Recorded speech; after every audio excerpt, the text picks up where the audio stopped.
okay?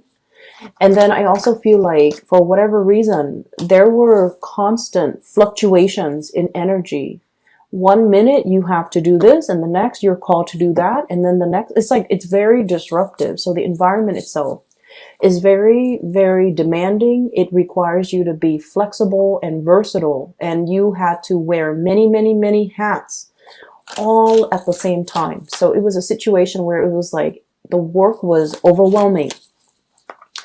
And so with the egg finally finding its center, I feel like you've got it. Okay, you've mastered it. You've managed to kind of handle all of your responsibility. And finding your center means knowing exactly what you're capable of, knowing exactly what your limitations are, being able to tell somebody, hey, that's not my realm of expertise. Why don't you do that? Or why don't you help me with that? Or, you know, delegate. So like, I feel like you're no longer being pulled in multiple directions because you're just like, I'm not going to put myself through a situation blindly finding my way out. I'm going to ask for help, or I'm going to, you know, defer to the experts. Okay. I'm also feeling for many of you, there was a situation where you felt really, really wobbly. You felt really unsure. Am I doing the right thing? Am I good enough? Am I handling it that to the best of in the best way possible? Am I doing it right? So you were dealing with a lot of self-doubt. Okay, did I do it right? Was it the right thing to do? Was it that the best optimal outcome? And so when a Sagittarius feels really, really destabilized and very, very wobbly, kind of like that egg, they might make hasty decisions that might not be good for them or the environment that they're in. But I feel like with the egg finally regaining its center and standing upright and smiling, it's sort of like, I've mastered it. I've done it. I did it. And I'm happy with the results. Okay. The second image, I see this octopus. He's got a chef's hat on. Okay, so I feel like he's a short order cook. I don't know if that's what they're called, short order cook in like a diner or something. So he's got like so you know, octopus have like 8 tentacles, and he's got like 8 pans with eggs on them and bacon and other things frying. Okay, all lined up on the range in a row. And he's like flipping the pancakes and then flipping the eggs. Some eggs are over easy. He's scrambling another egg. So all of his tentacles are moving. And he's handling everything meticulously. They all cook at the same rate. Everything is standardized. Everything is structured. Everything is done in a really orderly fashion. And then while he's doing that, he sticks out one tentacle behind him to get all the plates lined up. And then at the end, he dumps everything that's in the frying pan onto the plate. It's like perfectly portioned. Everything looks really good. The sunny side up, eggs are sunny side up. And then he, you know, the waiters or the waitresses comes and busts these plates to the patrons. Okay. So not only are you guys handling a gazillion things and doing it in style, being able to take care of everything in your environment, but you're at a point where you are really, you know, exercising self-mastery, okay? Mastering your environment, taking care of situations. You might have been very, very, very busy lately, but for whatever reason, you've already mastered things. You've already learned how to multitask. You've already learned how to not the stress affect you and to be able to deliver a lot of like high volume of it's like I'm seeing like deliver high volume of things or like finish a lot of projects and doing it all correctly, doing it almost like with your eyes closed. It's like you've mastered something. You already know how to do it. And you don't even have to, you know, you're not wobbled by it. You're not buckling under the stress and the pressure. Okay. So that's what I'm seeing here. A lot of self-mastery, a lot of situations where you have come out on top. And I also feel, yep, self-mastery. We have the magician here. And I also feel like you're in an environment where you can really kick up your feet and relax now and have, you know, a cup of coffee, have some tea, and just, you know, hang out in your bathrobe and be fine, okay? So at the end of the workday, that's what it feels like to me. It's like, I've already got this. You know, things can't phase me anymore. I've got multiple hands. I've got multiple brain cells. I've got multiple things that I can handle at the same time. I know how to multitask. I know how to juggle things and not drop the ball and not have to, you know, do anything where I feel like I'm wobble. Okay. So I feel like you've come to a sense where you are finding your center and you're doing things almost like with great ease, knowing things like the back of your hand and not, feel like you're tripping up on, or things are creeping up on you, or that you're tripping up on things. Okay. So the energy is really, really good. What I'm also feeling here, with this spread, first of all, we have here the Queen of Cups and the Ten of Swords. So I want to talk about this first.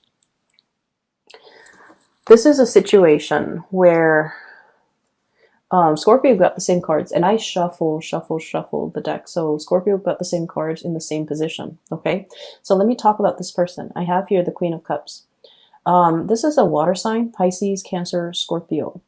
And this is somebody that is, I feel like you're the apple of their eyes. Okay, they really, really care about you. They have a great deal of love and trust when it comes to you. There's almost this sense of like somebody wanting to protect another person, somebody observing another person, really looking at another person. For some of you, if this is an ex, for example, they're really, really looking at you, trying to figure out what you're doing, what you're thinking about, wanting to reach out to you, wanting communication.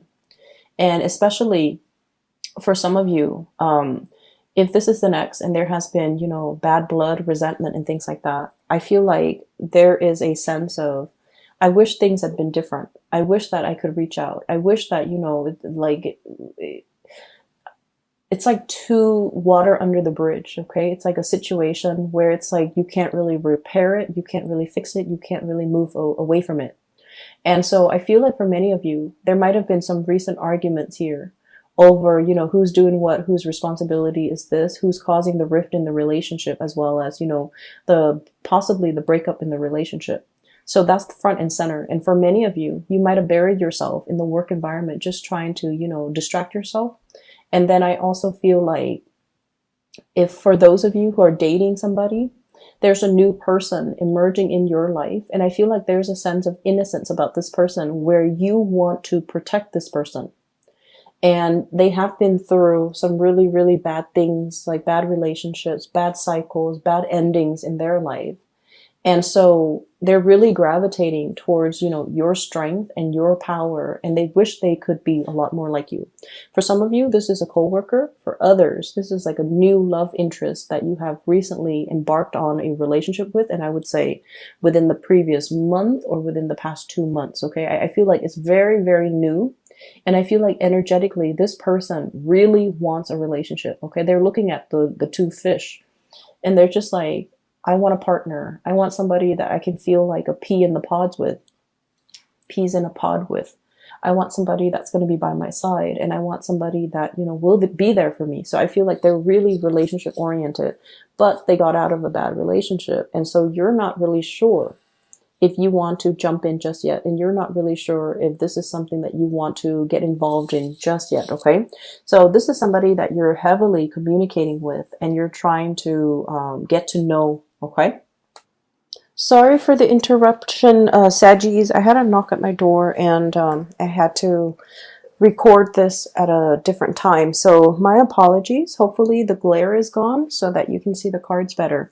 So I was talking about the water sign, Pisces, Cancer, Scorpio, potentially, or somebody that has a lot of love for you, actually. And I feel like, you know, you're trying to get to know this person. You're trying to, I feel, reintroduce yourself to this person to see if it's something that you still want to get involved in, or somebody that you still want to be with. And then I do have another person. This is an air sign, so an Aquarius, a Gemini, or a Libra. This is the Queen of Swords. Keep in mind, the cards are not gender specific, okay? I feel like this energy, if it pertains to another person, there is a very strong attraction between you and this person. Okay, we have here the devil. And this is a relationship where there's a lot of attraction. There's also a lot of power struggles as well as control issues. And I feel like the power struggle is just that there's a lot of like mental jostling, like back and forth between you and this person. In a way, I feel like it's a mixture of mental rapport because the communication seems to flow well between you and them. And the communication is a little bit more on the superficial level in a way where you kind of like ask each other, how was your day? How was yours? How's work? And the conversation, for whatever reason, it's hard to reach an emotional depth with this person.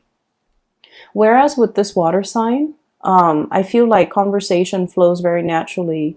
It's easy for you to reach the emotional depth because I feel like they bring that side out of you. Whereas with this person, the conversation is a little bit more cerebral, philosophical, ideological, which is something that you appreciate too. But I feel like you're not really sure where this person is at heart wise. Okay, so it's like, you know, this person is a really kind person. They're very kind hearted. They're very loving, very compassionate, very tender. This one, I feel like, you know, they've been through their fair share of struggles, and I feel like they're it's somebody who's a little bit closed off and a little bit steely, okay, like a little bit icy. And so when you communicate with this person, you don't know if they're joking or if they're serious. You don't know if what they really like or dislike. You have trouble kind of like pinning this person down, and you don't know, like, on a heartfelt level, are they a really kind person? Are they compassionate? I feel like they're quite compassionate. It's just there's more to the story. You might be dealing as well with a Gemini who might be a little bit like fickle when it comes to the things that they like. Or if you're dealing with, you know, other air signs, I feel like there might be, you're really feeding into this energy mainly because there's an element of the thrill of the chase associated with you and this person. Hence, you're feeding into, you know, this connection. Okay, you're giving your energy to it.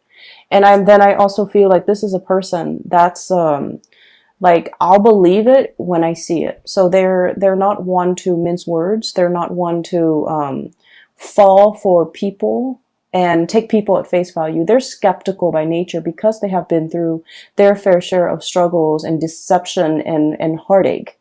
And so they're coming into, they're looking at life through a little bit more of a jaded lens, and they're looking at relationships in general with a healthy dose of skepticism. So I feel like this person is very action oriented, and they need to see the actions, the concrete actions from your end in order to know if they're investing in it. So I feel like they haven't really made up their mind about you, whereas the water sign, I feel like they have. Okay, so what I'm getting here is there's really, really strong attraction that you have towards another person, but you don't really know a lot about this person. Okay, so there's still a lot more to be discovered. There's still a lot more to be explored in this relationship. And I feel like you're giving a lot to it, and you look at this person and you're just like, this is somebody that, you know, I do want to spend a lot of time with. I do feel like they're a good match for me. And there's just really, really, really strong attraction. Very, very strong attraction. And I feel in general, for many of you, especially singles, okay, good for dating. With this Magician card, it's sort of like you're on center stage. You're showcasing your talent. You're able to kind of like, people are listening to you talk. And they see you as someone who's very eloquent, who's very articulate, and who's just really, really amazing, like very knowledgeable. And so there are a lot of good things coming through at the end of this month. And I feel like, you know, your energy should definitely be focused here. The relationship situation, I feel like it has its fair share of newness, which can be very exciting for you.